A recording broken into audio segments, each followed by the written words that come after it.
नमस्कार विद्यार्थी मित्रांनो, तुम्हा सर्वांचं खूप खूप स्वागत आहे आपल्या या यूट्यूब चॅनलवर। तर विद्यार्थी मित्रांनो बघा, जर तुम्ही BBA BCA तसेच बघा या ठिकाणी तुम्ही बघू शकता BBA तसेच BCA BMS किंवा BBM हे जे प्रोफेशनल कोर्सेस आहे, तर या कोर्सेसला तुम्हाला जर ॲडमिशन घ्यायचं असेल तर त्यासाठी सुरुवातीला तुम्हाला एक CET द्यावी लागत असते। तर ते म्हणजेच आपण त्याला कॉमन एंट्रन्स टेस्ट असं म्हणत असतो। त्या मार्कच्या बेसिसवर तुमचं पुढे ॲडमिशन प्रोसेस जी आहे तर त्यावर डिपेंड असते। तर बघा विद्यार्थी मित्रांनो, तुम्ही ही CET दिलेली असणार आहात। तर ज्या विद्यार्थ्यांनी CET दिलेली आहे तर त्याची आता जे स्कोर कार्ड आहे तर ते स्कोर कार्ड जे आहे तर ते वेबसाईटवर आलेले आहे। तर ते कशा प्रकारे स्कोर कार्ड तुमचे डाउनलोड करायचे ते आज आपण या व्हिडिओच्या माध्यमातून बघणार आहोत। तर बघा विद्यार्थी मित्रांनो, CETCLच्या ऑफिशियल वेबसाईटवर आल्यानंतर या ठिकाणी बघा तुम्हाला स्क्रीनवर दिसत असेल, या ठिकाणी ॲडमिशन प्रोसेस 25-26 आणि त्याच्या खाली बघा CET examination portal academic year 25-26 यावर तुम्हाला क्लिक करायचं आहे। क्लिक केल्यानंतर बघा साइन इनचे पेज जे आहे तर ते साइन इनचे पेज ओपन झालेले दिसेल। यामध्ये तुम्हाला रजिस्ट्रेशन ID टाकायचा आहे, ईमेल ID तुमचा जो जीमेल ID असतो, जीमेल आहे त्या ठिकाणी तुम्हाला जो ID आहे तर तो येथे एंटर करा।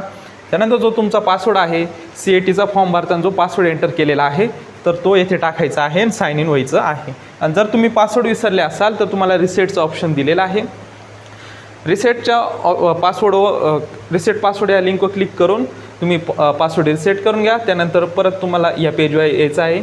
या पेजवर आल्यानंतर तुमचा लॉगिन ID टाकून घ्या, म्हणजेच ईमेल ID, त्यानंतर पासवर्ड एंटर करा आणि त्यानंतर तुम्हाला साइन इन व्हायचं आहे। साइन इन झाल्यानंतर बघा विद्यार्थी मित्रांनो,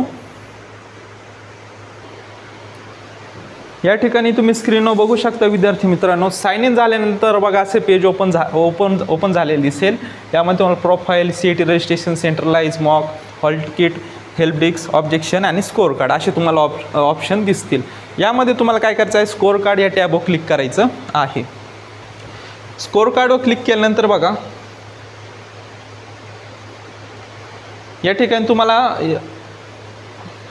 तुमचा जो कोर्स आहे तर तो कोर्स जो आहे तर तो तुम्हाला या ठिकाणी शो होणार आहे। तुमचा जो BBA BCA त्याची जी CET दिलेली आहे तर तो कोर्स जो आहे तर या ठिकाणी शो होणार आहे। आपण त्यावर मग तुम्हाला क्लिक करायचं आहे। क्लिक केल्यानंतर तुमचे जे स्कोर कार्ड आहे तर ते तुम्हाला डाउनलोड झालेले दिसेल। तर विद्यार्थी मित्रांनो, आपण एका विद्यार्थ्याचं लॉग इन केलेलं आहे जेणेकरून तुम्हाला व्यवस्थित समजावं नेमकी स्कोर कार्ड कुठे भेटणार आहे, कोणत्या टॅबमध्ये भेटणार आहे। तर या विद्यार्थ्यांनी तुमची जी CET आहे त्यांनी ती दिलेली नव्हती, परंतु तुम्हाला व्यवस्थित समजावं यासाठी आपण त्या विद्यार्थ्याचं लॉग इन केलेलं आहे, जेणेकरून तुम्हाला स्कोर कार्ड जे आहे तर ते स्कोर कार्ड कशा प्रकारे डाउनलोड करायचे ते व्यवस्थित समजणार आहे। तर विद्यार्थी मित्रांनो, अशा प्रकारे आज आपण जी BBA BCA BBM जी कोर्सेस आहे बघा या ठिकाणी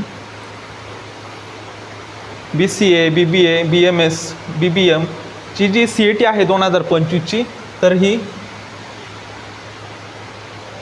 या ठिकाणी बघा ही जी CET 2025 तुम्ही दिलेली असेल तर त्याचे स्कोर कार्ड कशा प्रकारे डाउनलोड करायचे ते आज आपण या व्हिडिओच्या माध्यमातून बघितलेलं आहे।